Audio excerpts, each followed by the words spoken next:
इसे धाम कहते, मेरे ठाकुर का धाम है। तो ना हमें कर्म से मतलब ना किसी और से, हमें तो अपने ठाकुर से मतलब कि वो हमसे प्रेम कैसे करेगा, हम उससे प्रेम कैसे करें। लेकिन भगवान की तुमने वात्सल कथाएं, कृपामयी कथाओं का तो कहीं भी वर्णन नहीं किया व्यासी, इसलिए तुम्हारा मन जो है वो विचलित है। बोले बाबा देव ऋषि नारद कि व्यास जी, मैं पूर्व जन्म में एक दासी का पुत्र था। मेरी मां संत ब्राह्मणों में बड़ी श्रद्धा रखती थी। एक बार मेरे यहां पर कुछ संत आए चतुर्मास करने के लिए, तो संतों ने, मेरी मां रोज संतों की सेवा करने के लिए जहां पर वे संत रुके हुए थे वहां जाती थी, और वे संत दोपहर में रोज भगवान की कथा कहा करते थे। एक दिन मेरी मां बोली कि बेटा तुम मेरे साथ चलो, घर में पड़े पड़े क्या करते हो, चलिए आज संतों के मुख से तुम्हें भगवान की कथा श्रवण कराती है। बाल अवस्था थी, मां के कहने पर मैं संतों के पास चला गया भगवान की कथा श्रवण करने के लिए। वे संत कथा कह रहे थे, तो उस दिन भगवान की बाल लीलाओं का प्रसंग चल रहा था। जब मैं पहुंचा तो संत चर्चा कर रहे थे कि कन्हैया इतना कोमल और सरल है कि अनंत कोटि ब्रह्मांडों का अधिनायक होते हुए भी जब ब्रज में माता देवकी के गर्भ से आया और ब्रज में उसने वो लीलाएं की कि ग्वाल वाल बनकर के सखाओं के साथ गैया चराई, अपने सखाओं के साथ झूठा खाया, उन्हें खिलाया, और अपने सखाओं से इतना प्रेम करता था कन्हैया कि घर घर से माखन चोरी कर करके अपने सखाओं को लाला करके खिलाता था। इतना प्रेम अपने सखाओं से करता था। और महाराज अनंत कोटि ब्रह्मांड, जगत पिता जगदीश्वर, निर्गुण निर्विकार निर्विशेष परम ब्रह्म परमात्मा होते हुए भी वो ब्रज की गलियों में नंगे पैर दौड़ रहा था। मेरा ठाकुर इतना ब्रज भूमि से प्रेम करता था कि नंगे पैर ही दौड़ पड़ता था। अब तो जब ये कथा मैंने संतों के मुख से सुनी, मैंने मन में संकल्प कर लिया कि अब तो उस कन्हैया का सखा बन करके रहना है, उन कन्हैया के साथ में ही खेलना है, उनके साथ में ही खाना है, उन्हीं के साथ में रहना है और उन्हीं का गुणगान गाना है। क्या हुआ महाराज, उस दिन कथा का विराम हुआ, हम लोग घर आए। दूसरे दिन में फिर गया, उसी समय पर दौड़ करके पहुंचा तो वे संत अपना आसन बांध रहे थे। आसन बांध रहे तो मैंने पूछा कि सरकार आज कथा नहीं होगी क्या? संत बोले नहीं बेटा, आज हमारा चतुर्मास जो है वो पूरा हो गया है, अब कहीं और जाकर के हम लोग कथा करेंगे। अब तो मेरे मन में विकलता पैदा हो गई। मैं तो सोचने लगा कि अब ये कैसे कथा भगवान की श्रवण करेंगे। तो जैसे ही वे संत चलने लगे, मैं उन संतों के पीछे पीछे जाने लगा। कुछ दूर पर निकल गए तो संतों ने पीछे मुड़ करके देखा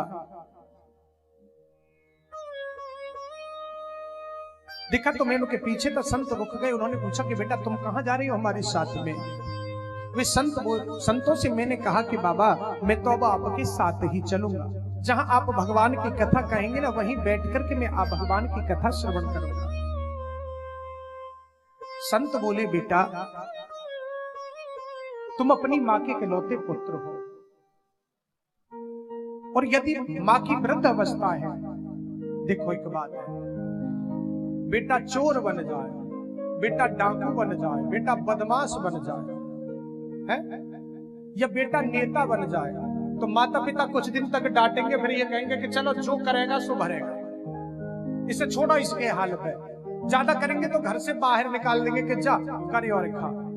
लेकिन जब बात आ जाती है कि बेटा बाबाजी बनने वाला है, तो महाराज दुनिया भर के झंझट खड़े हो जाते, नाते रिश्तेदारों को ला करके खड़ा कर दिया जाता है कि कुछ भी हो जाए, चोर बने या डकैत बने या बदमाश बने, नेता बने, कोई आपत्ति नहीं है। उसमें तो कह देते कि जो करेगा सो भरेगा, सब कुछ बन जाए लेकिन बेटा बाबाजी ना बन जाए।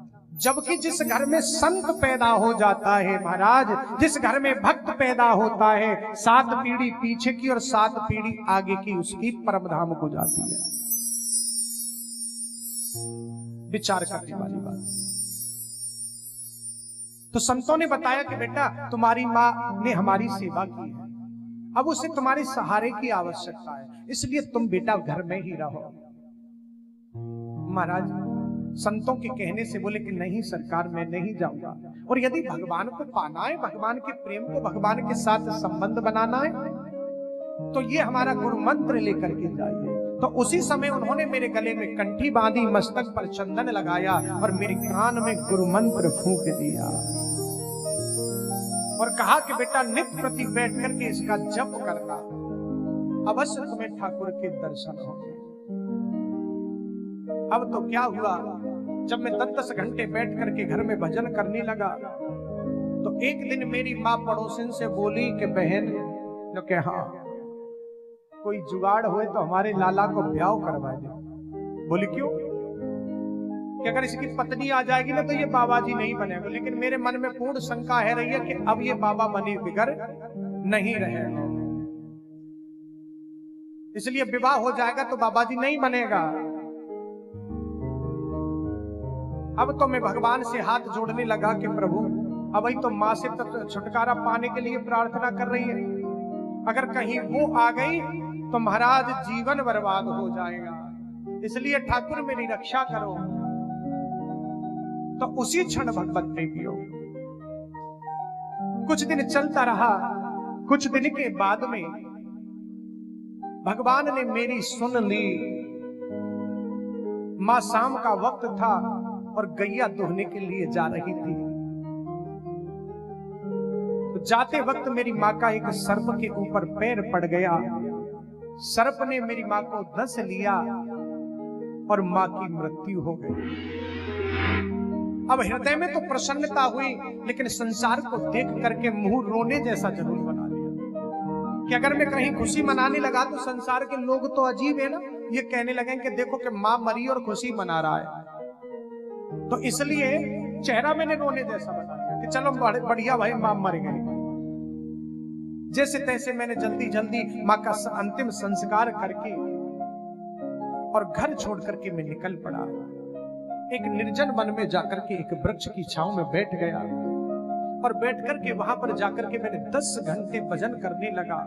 10 घंटे बैठ करके जब मन चित्त दोनों मिलकर के ठाकुर के चरणों में लगे, तो वही जिस रूप का वर्णन वे संत कर रहे थे, वही दिव्य छटा सामला सलोना नीलमणि जैसा मेरे ठाकुर का चेहरा, तड़िंदित विनिंदित पीतांबरधारी, बिजली को मात देने वाला पीतांबर कंधे पर डाले हुए, कमर में करधनी बंधी हुई है, पैरों में नुपुर है, माथे पर मोर मुकुट है, हाथ में बंसी है, और वही सुंदर छवि एकदम मेरे हृदय में प्रकट हो गई। एक क्षण के लिए वो छवि प्रकट हुई और प्रकट होने के बाद में तुरंत गायब हो जाती है। वही भगवान अंतर्ध्यान हो जाते हैं। जब छवि का दर्शन किया और अंतर्ध्यान हुए भगवान, तो मैं तो विकल होने लगा कि सरकार ये क्या किया आपने, आप आए ही क्यों थे, और आए तो आप चले क्यों गए। जब मैं ज्यादा विकल होने लगा, जोर जोर से रोने लगा, तो उसी समय का आकाशवाणी हुई कि बेटा मैं आया तो इसलिए था कि कहीं तेरे मन में अविश्वास पैदा ना हो जाए कि भगवान है या नहीं है, इसलिए मैं तुझे दर्शन देने के लिए आया था। और चला मैं इसलिए गया कि यदि तुझे हमेशा मेरे निकट रहना है तो अपनी भक्ति अपने भजन को परिपक्व कर ले, मैं हमेशा तेरे साथ रहूंगा। महाराज भगवान की वाणी को सुनकर के मन एकदम प्रफुल्लित हो गया। बैठ करके मैं अब तो 24 घंटे कन्हैया का भजन करने लगा। समय बीतता चला गया। कुछ समय के बाद में समुद्र ने अपनी मर्यादाओं का उल्लंघन किया। मर्यादाओं का उल्लंघन करने के बाद में महाराज पूरी सृष्टि प्रलयकारी समुद्र में डूब गई और दोबारा से सृष्टि की रचना हुई। तो वही दासी का पुत्र नारद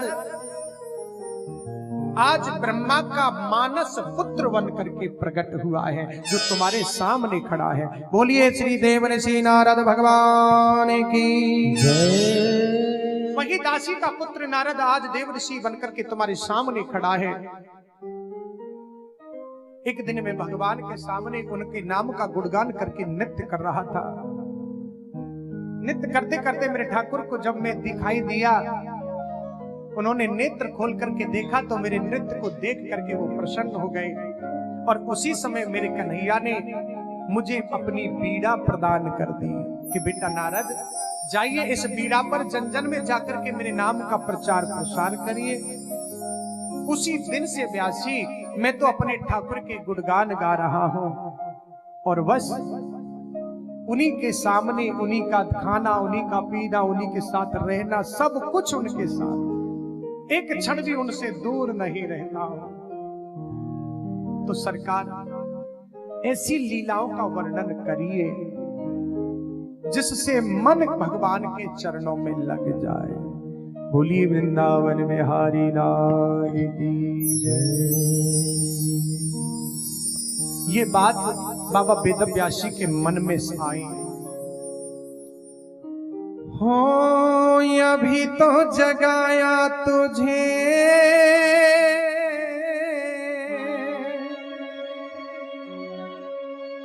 अभी तो जगाया तुझे फिर सो गया। उठ परदेसी तेरा वक्त हो गया। उठ परदेसी तेरा वक्त हो गया। हो अभी तो जगाया तुझे,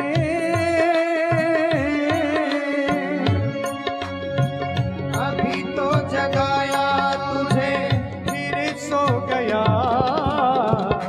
उठ परदेसी तेरा वक्त हो गया। उठ परदेसी तेरा वक्त हो गया। श्री राधे।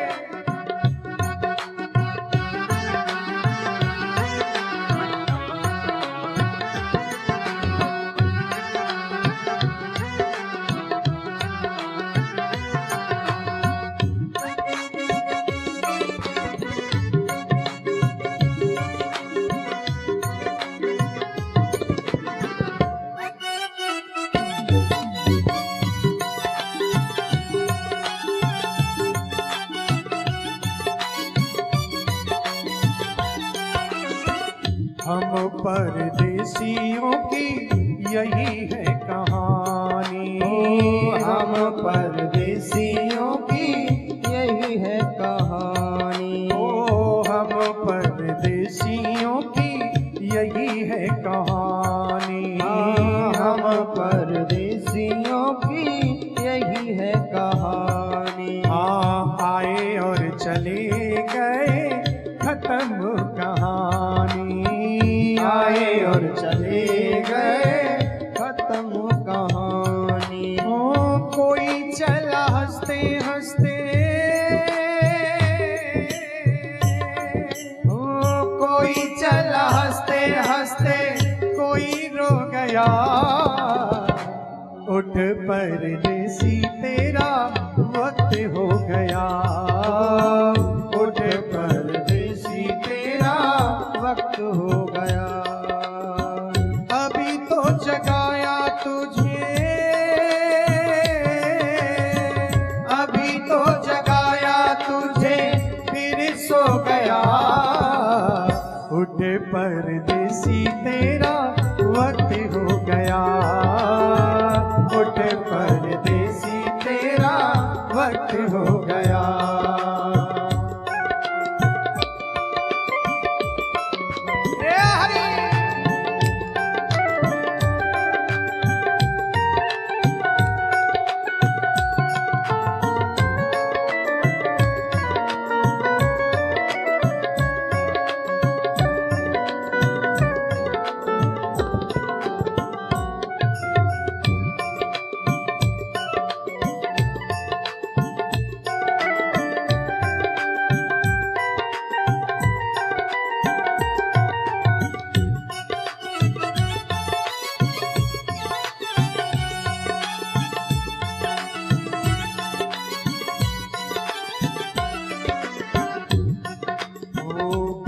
बार पहले भी तू आया है यहाँ पर। बार बार पहले भी तू आया है यहाँ पर। बार बार पहले भी तू आया है यहाँ पर। बार बार पहले भी तू आया है यहाँ पर। देखे आँखें खोल तेरा ध्यान है कहाँ पर। देख आँख खोल तेरा ध्यान है कहाँ पर। अनमोल जीवन तेरा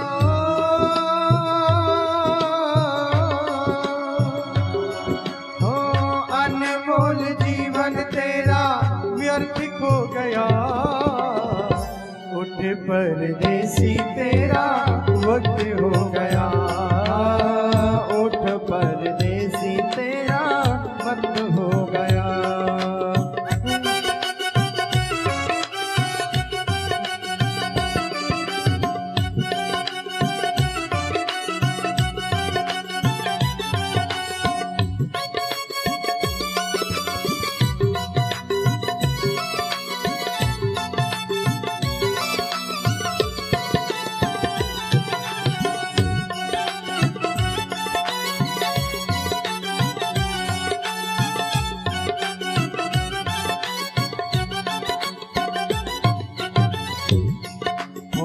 सारे रिश्ते नाते तेरे यहीं रह जाएंगे।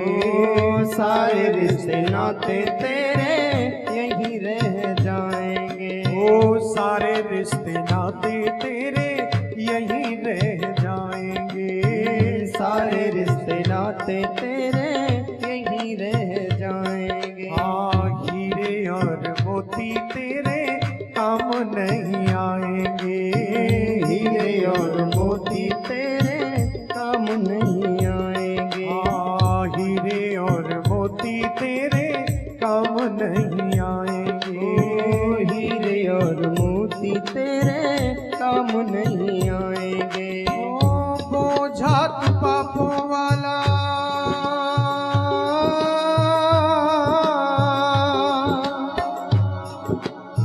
बोझा तू पापों वाला बार बार ढो गया।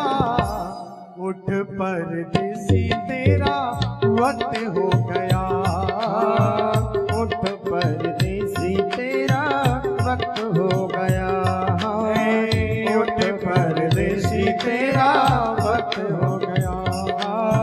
उठ परदेसी तेरा वक्त हो गया। उठ परदेसी तेरा वक्त हो गया। उठ परदेसी तेरा वक्त हो गया। उठ परदेसी तेरा वक्त हो गया। उठ परदेसी तेरा वक्त हो गया। उठ परदेसी तेरा वक्त हो गया। अभी तो जगाया तुझे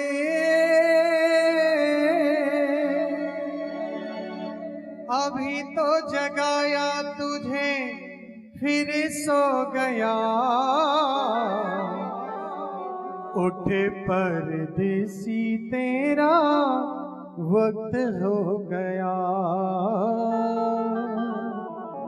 उठ परदेसी तेरा वक्त हो गया। इसलिए कहते ना, कृपा की न होती जो आदत तुम्हारी, तो सुनी ही रहती अदालत तुम्हारी। न हम होते मुलजिम न तुम होते हाकिम, न घर घर में होती इबादत तुम्हारी। एक कन्हैया, गरीबों की दुनिया है आबाद तुमसे, और गरीबों से ही है बादशाहत तुम्हारी। तुम्हारी ही उल्फत के दृग बिंदु हैं ये, तुम्हें सौंपते हैं अमानत तुम्हारी। वाह! अगर कृपा की आदत ना होती मेरे कन्हैया की, तो आज इसे कौन पूछता। जो जहर देकर के मारने के लिए आए उसी को मात्र गति प्रदान कर दी। लेभे गतम धात्र युचताम ततोन्यम कंबा दयालुम शरणम व्रजे। वारे वाह। लेभे गतिम धात्र युचताम ततोन्यम। मां यशोदा के समान जो गति मां यशोदा को वर्षों के बाद मिलने वाली थी, वो गति आज कन्हैया ने पूतना को प्रदान कर दी। परम कृपालु दयालु प्रभु की शरण में भैया उनकी शरण स्वीकार करो। वे शिष्य इस श्लोक को रटा करके और भेज दिए और इसी श्लोक को गाते फिर रहे हैं वन वन में, क्योंकि जानते थे बाबा वेदव्यास जी के वो कहीं बाहर नहीं, कहीं छुप करके बैठे होंगे अपने प्रभु के ध्यान में। भक्त प्रेमियों, जब इस श्लोक की आवाज उनके कान में पड़ी कि वाह, इतना दयालु, इतना कृपालु, कंबा दयालुम शरणम व्रजेम, इतने वो परम कृपालु दयालु भगवान, तो भैया उनकी शरण स्वीकार करनी चाहिए, क्योंकि इससे साधारण कोई उपाय नहीं है। जो सुखदेव जी ने सुना कि वाह, इतने सुंदर, इतने मधुर होने के साथ साथ इतने सरल और सुगम, तो भैया इनको स्वीकार करनी चाहिए। ऐसा तो कोई हो ही नहीं सकता, बस अब अपने आप को रोक नहीं पाए। हरे गुणा क्षिप्त मतिर भगवान बादरायण है, अध्यगान महदाख्यानम नित्यम विष्णु जनप्रियः। हरि का अर्थ है हरण करने वाला। हरि का अर्थ हरण करने वाला। उस हरि ने इसका चित्त भी हर लिया। किस तरह? चुंबक की तरह खिंचे चले आए। जबकि यम प्रभजंत मनुपेत मपेत कृत्यम ब्रह द्वपायनो ब्रह कातरे आजो। पुत्र पुत्र कहकर के जिनको लौटा करके नहीं ला पाए बाबा वेदव्यास जी, आज वो लौट करके आ रहे हैं। वेदव्यास जी के शिष्यों के पास में आए, बोले भैया और सुनाइए, ये तो और सुनाइए ना। वो बोले भैया हमें तो एक ही श्लोक पता है, अगर तुम्हें और ज्यादा सुनना है ना तो हमारे गुरुजी के पास में ऐसे ही 18,000 श्लोकों की परम संहिता है, अगर सुनना और समझना हो तो वहां चलिए। तो बोले क्या आपके गुरुजी हमें पढ़ा देंगे? बोले हाँ। तो तुरंत बाबा श्री सुखदेव जी महाराज शिष्यों के साथ में आए और पिताश्री के चरणों में गिर पड़े। आज देख करके बाबा वेदव्यास जी आनंदित हो गए कि जिसे मैं लौटा करके नहीं ला सका और आज बिना बुलाए चला आया। तो ये मेरे ठाकुर के नाम की प्रभाव है। हरे गुणा चित्त मतिर भगवान बादरायण है। उन हरि के चरणों की, उन हरि के नाम की कृपा है कि जिससे मेरा पुत्र लौट करके आ गया। हाथ जोड़ करके खड़े हो गए सुखदेव जी बाबा। बाबा वेदव्यासी ने वही प्रसाद बाबा श्री सुखदेव जी महाराज को परोस दिया और समय आने पर वही प्रसाद बाबा श्री सुखदेव जी महाराज ने राजा परीक्षित को परोस दिया। उसको पढ़कर के उन्होंने आत्मसात किया और राजा परीक्षित के सामने परोसा। सौनक जी बोले महाराज क्या विशेषता हुई कि जो राजा परीक्षित को सुखदेव जी को कथा सुनानी पड़ी? इसका कारण क्या है? परीक्षित ने भागवत क्यों सुनी? परीक्षित को ही सुखदेव जी ने पात्र क्यों बनाया? तब सूत जी महाराज अब परीक्षित का चरित्र प्रारंभ करते हैं। यदा मृगे कौरव सृज्यायानाम वीरेश्वतो वीर गतिम गतेषु वृकोदरा विद्भगदाभिमर्श भग्नोरुदंडे धृतराष्ट्रपुत्रे। सूत जी कहते हैं ऋषियों, उस समय की बात है कि जिस समय कौरव पांडवों में युद्ध चल रहा था, महाभारत के युद्ध के अंतिम चरण में भीमसेन की गदा से और दुर्योधन की जंघा को तोड़ दिया। तो निर्बल होकर के टूटी जंघा से दुर्योधन कुरुक्षेत्र की रणभूमि में पड़ा हुआ था। उसे मृत समझ करके और गिद्ध उसके मांस को नोच नोच करके खा रहे थे। उसी क्षण उस समय एकांत में दुर्योधन के पास अश्वत्थामा आया। कुरुक्षेत्र की भूमि में अनेक सब बिखरे पड़े हैं।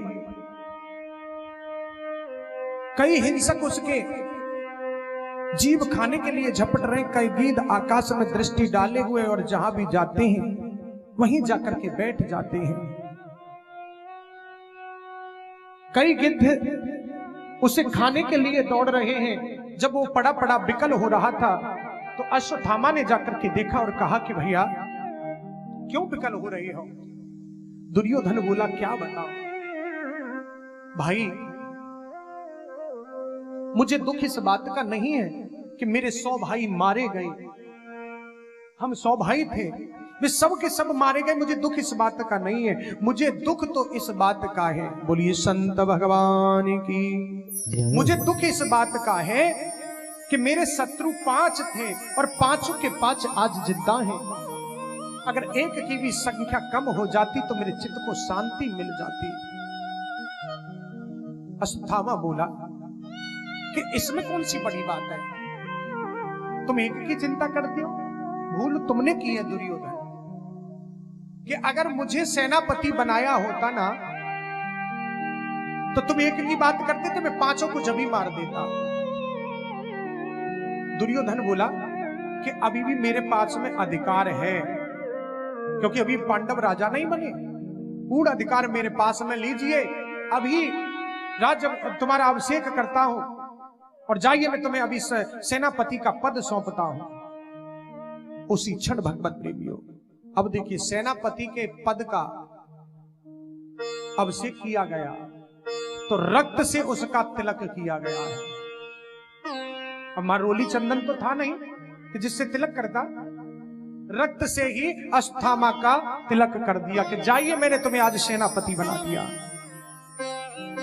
अश्वत्थामा गए उसी क्षण, और उधर विजयश्री, महाभारत के विजयश्री की प्रथम रात्रि थी। कहते ना, जिनका रक्षक जिनका रखवाला मेरा कन्हैया है, उनका इस संसार में कोई कुछ नहीं बिगाड़ सकता। महाराज दादा युधिष्ठिर जी के पास में जाकर के कन्हैया बोले कि दादा, आज विजयश्री की प्रथम रात्रि है और हम लोग यहाँ ऐसे बैठे कि जैसे किसी का शोक मना रहे हो। अरे आज तो हम लोगों के अंदर एक उत्साह होना चाहिए, खुशी मनानी चाहिए, उत्सव मनना चाहिए। चलिए कहीं चल करके उत्सव मनाते हैं। तो आज कन्हैया 5 पांडवों को राजमाता कुंती और द्रौपदी के साथ में लेकर के चले गए। उन 5 पांडवों की सूनी सैया पर आकर के द्रौपदी के जो 5 पुत्र थे, 5 पांडवों जैसे उन्हीं से उत्पन्न, वही आकर के सो जाते हैं। भगवत प्रेमियों, अश्वत्थामा ने उन 5 पुत्रों को ही 5 पांडव समझ लिया और खड्ग से प्रहार करके दुष्ट ने द्रौपदी के उन 5 पुत्रों को सर को धड़ से अलग कर दिया और सर लेकर के चला गया, जैसे तैसे चद्दर उड़ा करके चला गया।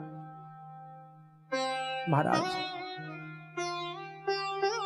5 के रखवाले पांडवों के तो मेरे कृष्ण थे, उनको बचा लिया। कहते ना कि जाको राखे साहिया, मार सके नाही कोई, बाल न बाका कर सके, जो जग बेरी हो।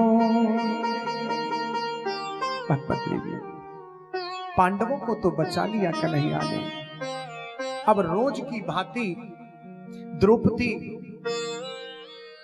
सुबह सुबह आई और अपने पुत्रों को जब जगाने लगी तो पुत्रों में हो तो जगेंगे, जब पुत्र नहीं जगे तो चद्दर को खींच करके देखा। अब विचार करना, जिस मां के 5-5 पुत्र एक साथ मारे जाएं, उसके हृदय की वेदना क्या कहती होगी। विकल हो उठी द्रौपदी, चिल्लाने लगी, छाती पीट पीट करके रोने लगी। दौड़ करके आए अर्जुन। अर्जुन ने जब विकल होते हुए द्रौपदी को देखा तो नहीं रोक पाए, गांडीव धनुष हाथ में लेकर के और प्रतिज्ञा कर डाली कि द्रौपदी, जिस दुष्ट ने तुम्हारे इन 5 पुत्रों को मारा है, मैं तुम्हारे सामने लाकर के उसको मृत्यु दंड दूंगा। और गोविंद के द्वारा स्वचालित रथ में बैठ करके अर्जुन चल दिए। जब अश्वत्थामा को पता चला, उधर अश्वत्थामा ने ले जाकर के वो 5 पुत्रों के शीश दुर्योधन के पास में रख दिए और कहा कि भैया मैं 5 पांडवों को मार करके ले आया। दुर्योधन बोला कि लाइए मुझे भीम वाला सर दो, क्योंकि इस भीम ने मेरी जंघा को तोड़ दिया है। तो जो भीम से उत्पन्न द्रौपदी का पुत्र था, उसी को उठा करके, उसके सर को उठा करके और जैसे कि दुर्योधन के हाथ में दिया तो दुर्योधन ने दोनों हाथों भीम के बीच में लगा करके ऐसे मरोड़ दिया जैसे कच्चे नारियल को तोड़ दिया हो।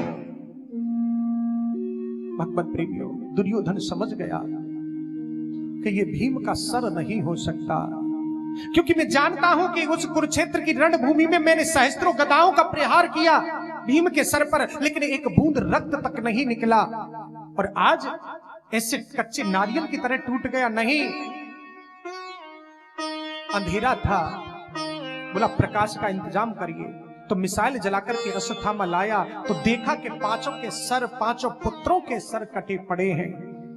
दुर्योधन के जीवन में एक श्राप था कि जब खुशी और गम दोनों एक साथ प्रकट हो जाएंगे तभी इसका प्राणांत तो हो जाएगा। महाराज रो पड़ा, विकल हो गया दुर्योधन के, अश्वत्थामा तूने ये क्या किया? अरे मेरी शत्रुता तो मेरे भाइयों से थी, इन पुत्रों से नहीं। अरे तूने तो हमारे इस कुरु वंश को निर्वंश कर दिया। अब इस वंश में कोई जल देने वाला, नाम लेने वाला भी नहीं रहा। क्या किया तूने? भगवत प्रेमियों, उसी समय खुशी इस बात की हुई थी कि पांडव मर गए, और दुख इस बात का हुआ कि ये पांडव नहीं, पांडवों के पुत्र हैं। उसी समय दुर्योधन का प्राणांत हो गया। जब अश्वत्थामा को पता चला कि पांडव जिंदा हैं, तो भाग लिया, दौड़ते जा रहा है। आगे आगे अश्वत्थामा और पीछे से अर्जुन गोविंद के द्वारा स्वचालित रथ में बैठ करके जा रहे हैं। जब अश्वत्थामा ने देखा कि मैं अपने आप को नहीं बचा पाऊंगा, तो ब्रह्मास्त्र का प्रहार अर्जुन के ऊपर कर दिया। अर्जुन ने जैसे ही ब्रह्मास्त्र को आते हुए देखा, विकल होते अर्जुन और कन्हैया के चरण पकड़ लिए कि सरकार ये ब्रह्मास्त्र मुझे जला करके भस्म कर देगा, मेरी रक्षा करिए, मेरी रक्षा करिए। कन्हैया बोले, अर्जुन डरते क्यों हो? कभी कभी विष को विष से काटा जाता है, कांटे को कांटे से निकालते, लोहे को लोहे से काटा जाता है। अरे अश्वत्थामा के हाथ में जो विद्या है, चलाना तो इस पर आता है लेकिन वापस करना इस पर नहीं आता। और ब्रह्मास्त्र है, निष्फल नहीं होगा। इसे रोकने के लिए तुम्हारे पास में दूसरा ब्रह्मास्त्र है, ब्रह्मास्त्र को छोड़ दीजिए और लौटा करके नीचे उतार लीजिए। यही किया। अर्जुन ने इधर से ब्रह्मास्त्र छोड़ा, दोनों ब्रह्मास्त्र आकाश में ही आपस में टकराए और शांत करके अर्जुन ने नीचे लौटा लिए। ब्रह्मास्त्र को उतार लिया और दौड़ करके अश्वत्थामा को पकड़ लिया और रस्सियों में जकड़ करके और रथ के पहिए से बांध करके घसीटते हुए द्रौपदी के सामने ले जाकर के खड़े कर दिया। द्रौपदी ने जैसे ही देखा कि ये गुरुपुत्र हैं, वाह, मेरे कन्हैया को भैया कहती है द्रौपदी। जिसका भाई इतना कृपालु और दयालु है, उसकी बहन में कितनी दयालुता होगी। भूल गई अपने पुत्रों के दुख, कि मेरे पुत्र मारे इसने, और दौड़ करके बोली मुच्चतामेश ब्राह्मणो नितनाम गुरु है। क्या कर रहे हो महाराज, ये ब्राह्मण देवता है, और केवल ब्राह्मण ही नहीं, आपके गुरुदेव के पुत्र हैं, आपके गुरु पुत्र हैं, और गुरुदेव का पुत्र तो गुरु के समान होता है। अरे अपने इसे बांध रखा है, भूल गए गुरुदेव के एहसानों को। सरहस्यो धनिर्वेद सबीर सर्गोपसंयम है। महाराज इतनी गूढ़ रहस्य गुरु जी ने तुमको बताए, आपको अपने सबसे प्रिय शिष्य मान करके, और आज उन्हीं शस्त्रों का, उन्हीं रहस्यों का प्रयोग करके अपने गुरुपुत्र को मारोगे। महाराज आप नहीं जानते हो कि जिस माँ के पुत्र मरते हैं उसके हृदय की वेदना को तुम क्या जानोगे। अरे एक माँ की वेदना को तो एक माँ ही समझ सकती है सरकार, मैं जानती हूं। बोले अर्जुन, बोले द्रौपदी तुम क्या कर रही हो, तुम जानती हो इसने तुम्हारे 5 पुत्रों को मारा है। छोड़ दिया द्रौपदी ने, बोली मार दीजिए, अगर इनको मारने से मेरे 5 पुत्र जीवित हो जाते हैं तो मार दीजिए, मैं नहीं बोलूंगी आपसे। लेकिन एक बात समझ लीजिए, मेरे पुत्र मरे हैं कोई बात नहीं, मेरे पास में पतियों का तो अविलंब है, लेकिन तुम्हारी गुरु माता विधवा है, अपने पुत्र का सहारा लिए बैठी हैं। अगर इसको भी तुमने मार दिया तो कहीं उनकी आह मेरे पतियों के ऊपर ना पड़ जाए सरकार, मुझे इसी बात का डर लगता है, इसलिए छोड़ दीजिए। अब कन्हैया अर्जुन जो प्रतिज्ञा कर चुके थे कि तुम्हारे सामने लाकर के मृत्यु दंड दूंगा, अब फंस गए बेचारे, कन्हैया के चरण पकड़ लिए कि सरकार क्या किया जाए। कन्हैया बोले अर्जुन तुम वही करो जो शास्त्र आज्ञा देता है, कि देखो ये ब्राह्मण है, और ब्राह्मण कितना भी उद्दंड हो उसे कभी मारना नहीं चाहिए, लेकिन तुम क्षत्रिय हो अर्जुन, और ये बाल हत्यारा है, और बाल हत्यारा कोई भी हो उसे कभी जीवित छोड़ना नहीं चाहिए। मारो भी मत और छोड़ो भी मत, और छोड़ो भी और मारो भी। भीमसेन खड़े थे, ताली बजा के हंसने लगे कि वाह द्वारकाधीश, तुम जैसे 2-4 न्यायाधीश और हो जाए ना तो इस दुनिया का कल्याण हो जाएगा। अर्जुन समझ गए। अर्जुन बोले कि ये गुरुजी मेरे 3 जगह से टेढ़े हैं, और हम भी सीना ठोक करके कहते कि हम 3 जगह से टेढ़े वाले गुरुजी के चेला हैं। अब भैया टेढ़े की बात को तो टेढ़ा ही समझ सकता है। शास्त्र की आज्ञा है कि ब्राह्मण को कभी नहीं मारना चाहिए और बाल हत्यारे को कभी छोड़ना नहीं चाहिए। तो ब्राह्मण का सबसे बड़ा वध है उसे अपमानित कर देना। कि अब इसने 5 बच्चों को मारा है तो 5 बार तो ये मरेगा नहीं, मरेगा एक ही बार, लेकिन अपमान को जितनी बार ये याद करेगा उतनी बार ही इसकी मौत होगी। तो उसी क्षण अर्जुन ने अश्वत्थामा के मस्तक से मणि निकाल करके और महाराज शिविर से धक्का मार करके भगा दिया। अपमान की ज्वाला में जलता हुआ चला गया। उधर आज कन्हैया पांडवों को राज्य से करा करके और द्वारका जाने की तैयारी कर रहे हैं। तो जैसे ही द्वारका जाने की अनुमति मांगी, पांडव बोले भैया हमें अपना स्वार्थ छोड़ करके द्वारका वासियों की तरफ भी ध्यान देना चाहिए। तो जैसे ही कन्हैया जाने लगे, उधर अश्वत्थामा ने ब्रह्मास्त्र चला दिया। उस समय अर्जुन पुत्र अभिमन्यु की पत्नी उत्तरा गर्भवती थी। अभिमन्यु तो वीर गति को प्राप्त हो गए, लेकिन गर्भवती होने के कारण वे सती ना हो सकी। तो आज उसने उत्तरा के गर्भ पर ही ब्रह्मास्त्र को चला दिया। जैसे कि ब्रह्मास्त्र ने गर्भ पर प्रहार किया तो वो बेचारी विकल हो उठी। और उधर तो कन्हैया जाने की तैयारी में, उधर वो अबला चीखती चिल्लाती हुई आई, सरकार मेरी रक्षा करो, मेरी रक्षा करो। देखिए एक गलती पहले द्रौपदी ने की। कौन सी? कि जिस समय भरी सभा में दुष्ट दुशासन और दुर्योधन दोनों मिलकर के और द्रौपदी का चीर हरण कर रहे थे, तो पूरा परिवार बैठा हुआ था, हस्तिनापुर बैठा हुआ था।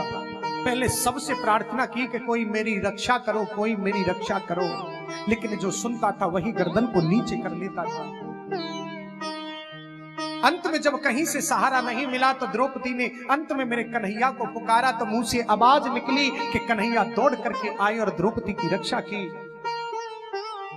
आज यदि ये गलती उत्तरा कर देती तो महाराज आज ये कौरव वंश पांडव वंश निर्वंश हो जाता, लेकिन नहीं, पूरा हस्तिनापुर खड़ा है, पांचों पांडव खड़े हैं, दौड़ करके कन्हैया के चरण पकड़ लिए कि सरकार मेरी रक्षा करो। कन्हैया बोले क्या हुआ देवी? बोले सरकार ये जीवन मुझे नहीं चाहिए, ये विधवा जीवन मुझे नहीं चाहिए, ये तो वैसे ही मेरे ऊपर भार बना हुआ है, लेकिन इस गर्भस्थ शिशु की रक्षा करिए, कहीं ये चला गया तो आज पांडव वंश निर्वंश हो जाएगा। कन्हैया बोले देवी चिंता न कर, आज भगवत प्रेमी हो। कन्हैया बोले कि 2 मिनट के लिए अपने हृदय में मात्र भाव प्रकट करो। उत्तरा ने जैसे ही अपने हृदय में मात्र भाव प्रकट किया कि उसी क्षण मेरे कन्हैया ने एक अंगूठी के बराबर रूप बना करके और उत्तरा के मुख के द्वारा उनके गर्भ में प्रवेश कर गए। वाह, धन्य है ये भारत भूमि की माताएं जिन्होंने राम कृष्ण जैसे भगवान को जन्म दिया। धन्य है इस भारत भूमि की माताएं जिन्होंने भक्त प्रहलाद और ध्रुव जैसे भक्तों को जन्म दिया। लेकिन धन्य जीवन तो आज उत्तरा का है कि जिसने भक्त और भगवान दोनों को एक साथ गर्भ में रख लिया। वाह क्या बात है। भगवान ने तुरंत गए और अपनी गदा से उस ब्रह्मास्त्र को शांत करने लगा, तो ब्रह्मास्त्र हाथ जोड़ करके खड़ा हो गया। बोले सरकार क्या कर रहे हैं?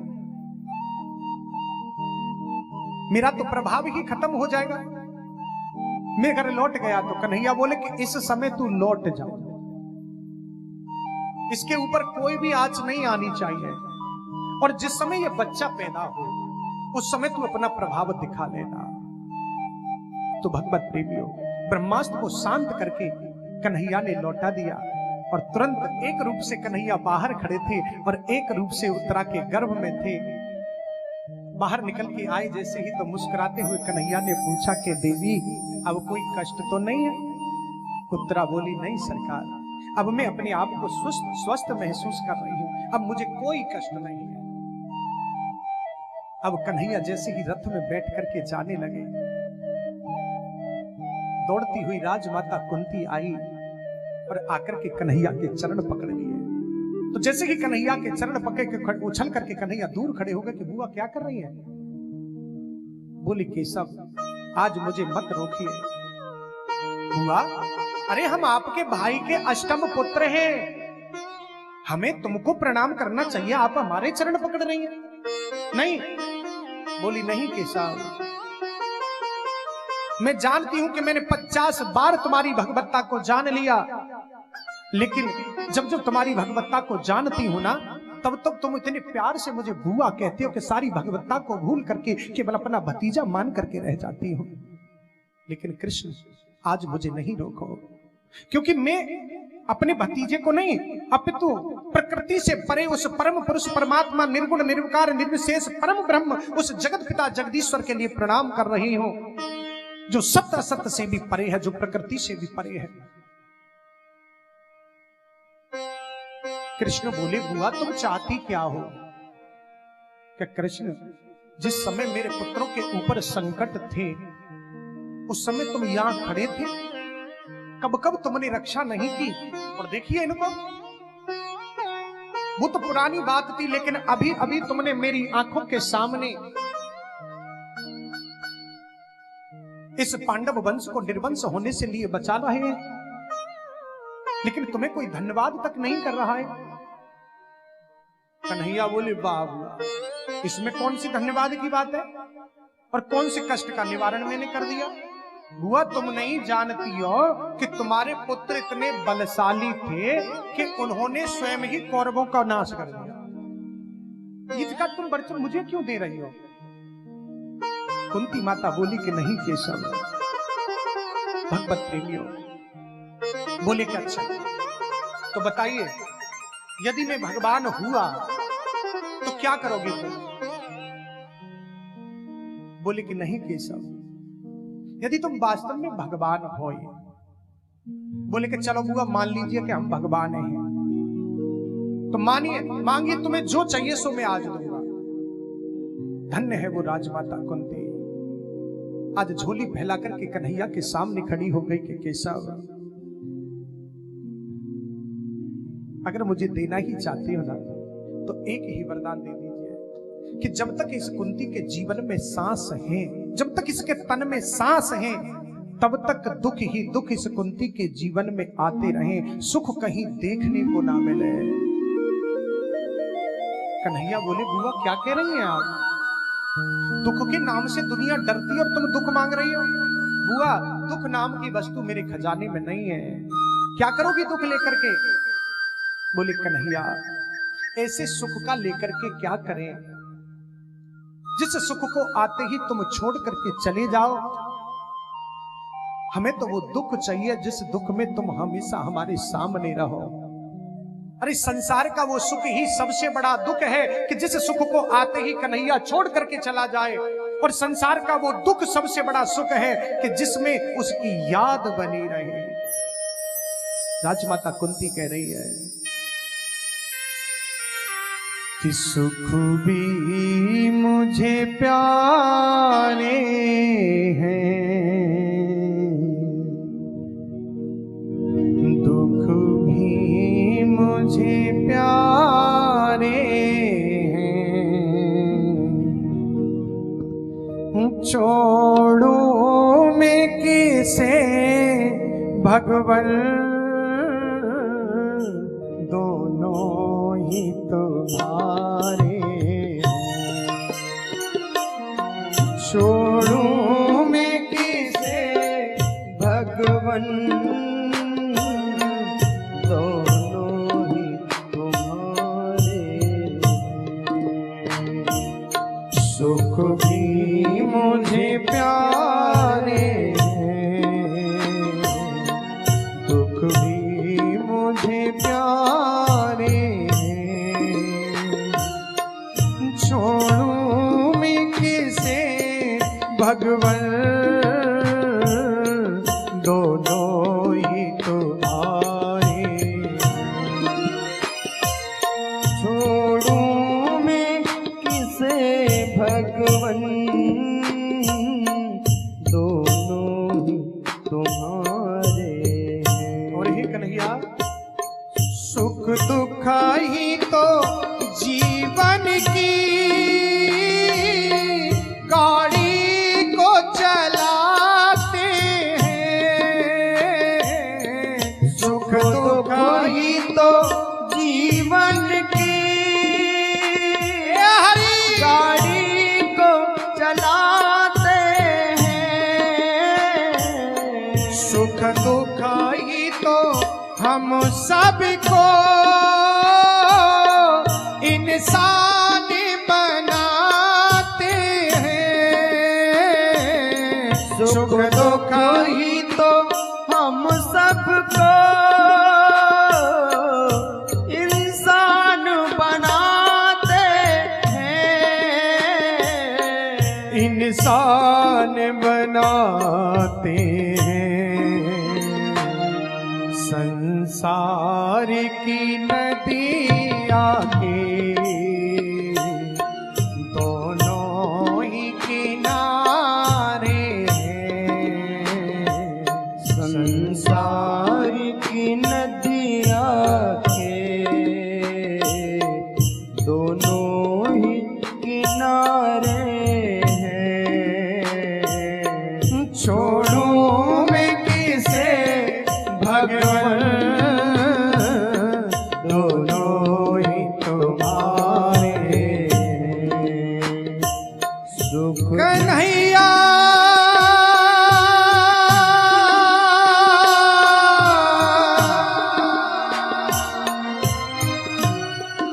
कृपा की न होती जो आदत तुम्हारी, तो सुनी ही रहती अदालत तुम्हारी, ना हम होते जिमना तुम होते हाकिम, ना घर घर में होती इबादत तुम्हारी, न घर घर में होती इबादत तुम्हारी।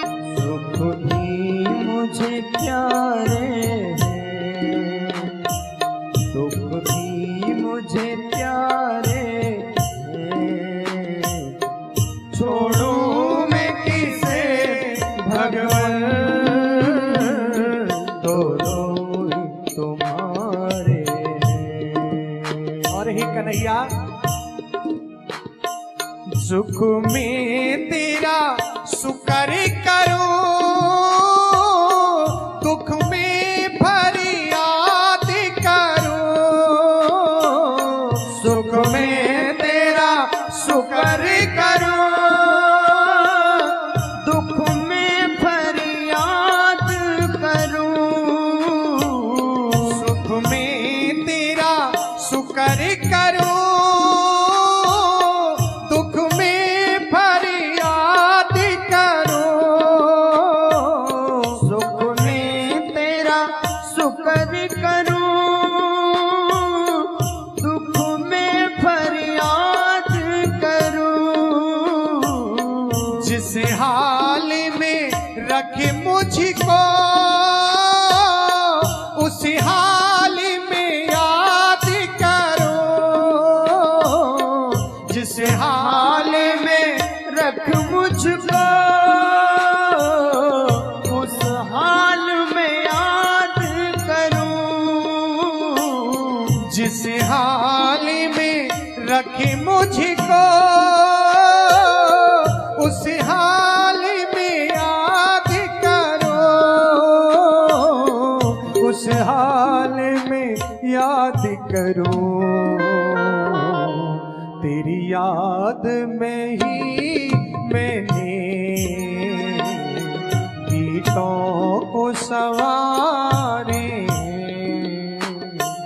तेरी याद में ही मैंने गीतों को सवारे। नूम किसे भगवन दोनों ही सवारे।